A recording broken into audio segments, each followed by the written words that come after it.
Hi guys, welcome back with me again in this channel. On today's tutorial, I'm going to show you how you can create the add yours trend on your Instagram story. So if you guys knew, there is a new trend on Instagram where you can share the add yours, so you can start this trend on your own. So if you want to create it, you can just go click on the your story option, and here select a video or photo.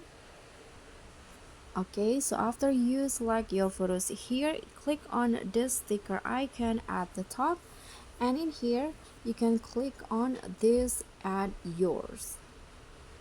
Okay, so you can just write a prompt, for example, post your favorite singer.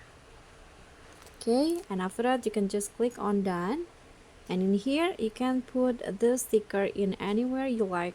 For example, I'm going to put it on top here, and after that you can just click on the your story and share it to your friends, and they can add their favorite singer, for example, by clicking on this add yours button.